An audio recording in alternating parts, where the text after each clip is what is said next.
Baik, Assalamualaikum warahmatullahi wabarakatuh.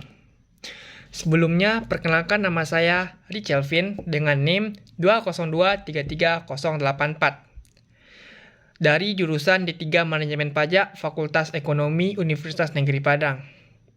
Baik, pada kesempatan kali ini saya akan memenuhi tugas ulangan tengah semester, yaitu berbentuk video pada mata kuliah e-Tax. Untuk yang pertama itu bagaimana sih perpajakan di Indonesia? Mengenal tentang perpajakan di Indonesia. Perpajakan di Indonesia diatur melalui pasal 23A Undang-Undang Dasar tahun 1945 dan peraturan lainnya seperti Undang-Undang Nomor 28 Tahun 2007 tentang Ketentuan Umum dan Tata Cara Perpajakan. Berbicara mengenai perpajakan di Indonesia, sudah tentu cakupan bahasanya akan sangat meluas.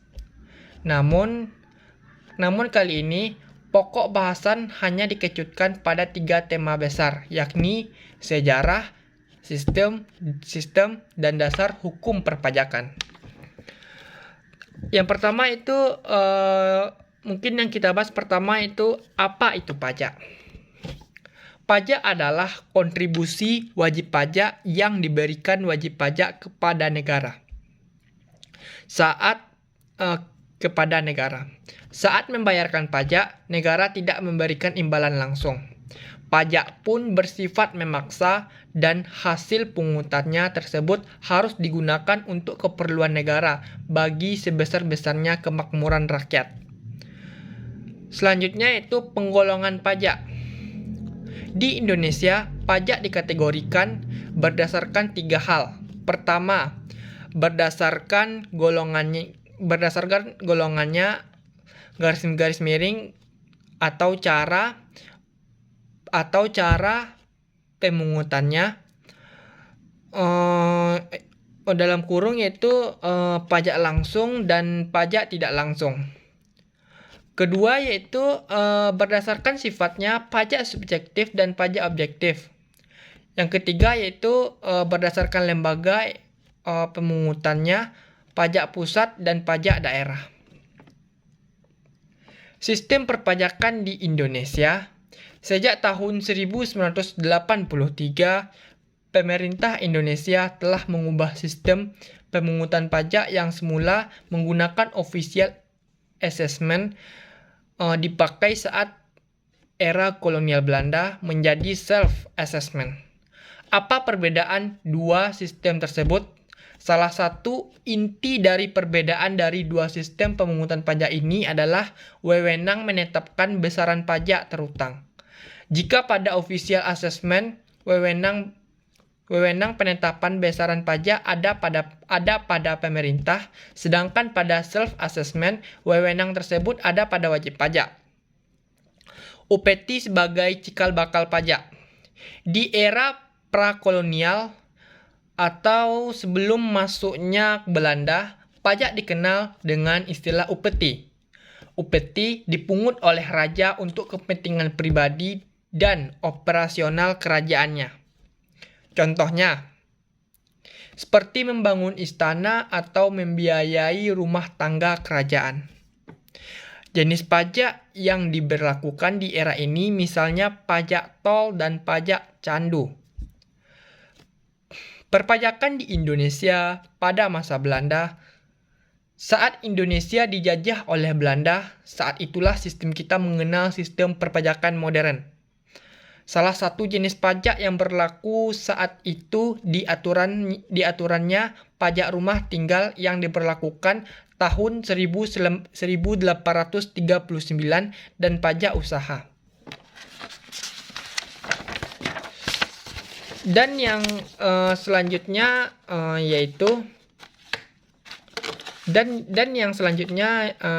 yaitu pemerintah kolonial Belanda juga membedakan besar tarif pajak berdasarkan kewarganegaraan wajib pajak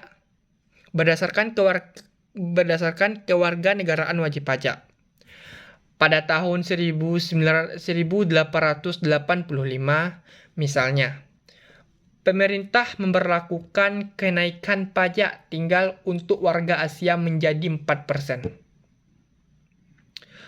Pada era pra-kemerdekaan, penjajah Belanda dan Inggris juga telah memperkenalkan sistem pemungutan pajak yang sistematis. Dasar hukum perpajakan di Indonesia. Setelah tahu bagaimana sejarah perpajakan di Indonesia, kini kita akan membahas dasar hukum perpajakan di Indonesia pada era kemerdekaan. Untuk lebih jelasnya lagi, berikut ini berbagai dasar hukum yang mengatur perpajakan di Indonesia. Yang pertama yaitu Undang-Undang Ketentuan Umum dan Tata Cara Perpajakan yang diatur dalam Undang-Undang Nomor 6/1983 dan diperbarui oleh Undang-Undang Nomor 16/2000. Yang kedua yaitu Undang-Undang Pajak Penghasilan dalam kurung PPH yang diatur dalam Undang-Undang Nomor 7/tahun 1983 dan diperbarui oleh Undang-Undang Nomor 17/tahun 2000. Undang-Undang Pajak Pertambahan yang ketiga itu Undang-Undang Pajak Pertambahan Nilai dan Pajak Penjualan yang diatur oleh Undang-Undang Nomor 8/tahun 1983 dan diganti menjadi Undang-Undang Nomor 18/2000. Yang selanjutnya yaitu 4, yaitu Undang-Undang Penagihan Pajak dan Surat Paksa yang diatur dalam Undang-Undang Nomor 19/tahun 1997 dan diganti menjadi Undang-Undang Nomor 19/tahun 2000. Dan yang kelima yaitu Undang-Undang Pengadilan Pajak yang diatur dalam Undang-Undang Nomor 14/tahun 2002. Selanjutnya itu mengenai asas perpajakan di Indonesia. Di samping memiliki dasar hukum, perpajakan di Indonesia juga memiliki asas yang jelas. Berikut ini berbagai asas perpajakan di Indonesia.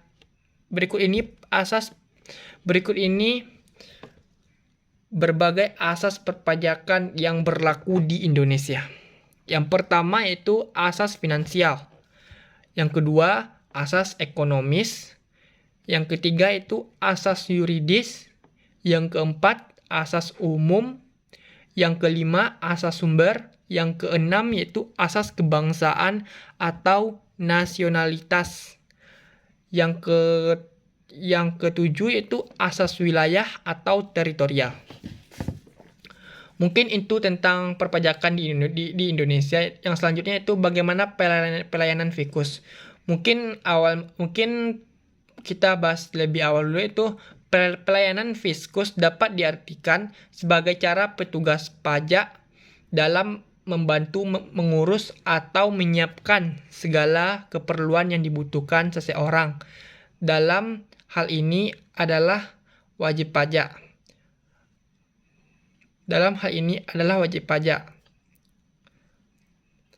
Pengaruh pelayanan fiskus terhadap kepatuhan wajib pajak. Pelayanan yang berkualitas yang diberikan DJP kepada wajib pajak akan memberikan kepuasan bagi wajib pajak. Kepuasan wajib pajak merupakan keadaan di mana harapan wajib pajak dipenuhi dengan sangat baik oleh layanan yang diberikan DJP. Tingkat kepuasan wajib pajak yang tinggi akan berdampak pada meningkatkan kepatuhan wajib pajak dengan baik dalam pemenuhan kewajiban perpajakannya. Selanjutnya itu pelayanan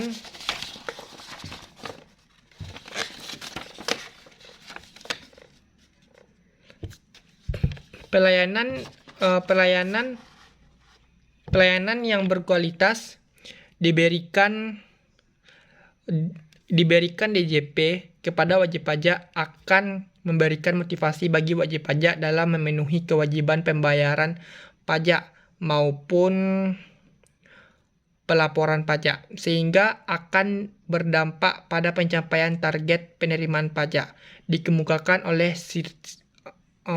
target penerimaan pajak. Dan Fiskus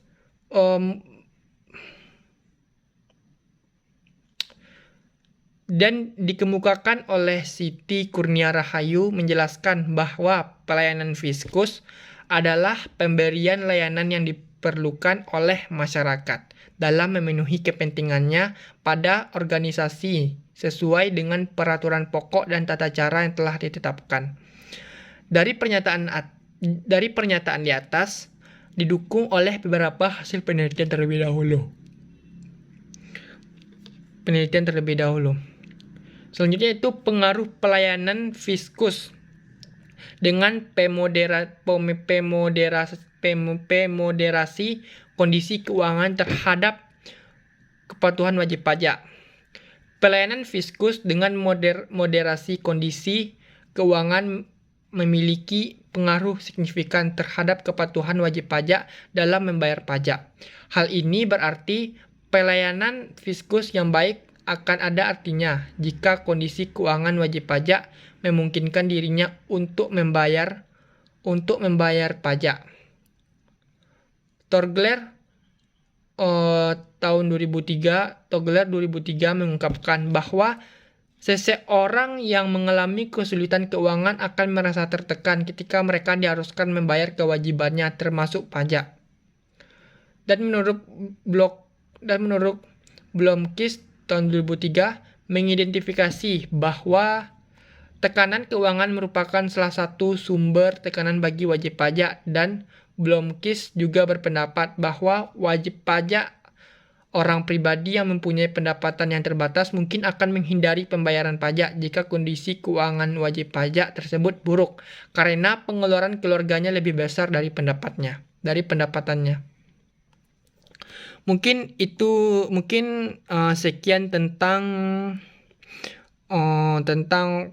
bagaimana perpajakan di Indonesia, terus bagaimana pelayanan Fiskus yang dapat saya sampaikan. Cukup. Kalau ada kesalahan mohon dimaafkan. Cukup sekian dan terima kasih. Assalamualaikum warahmatullahi wabarakatuh.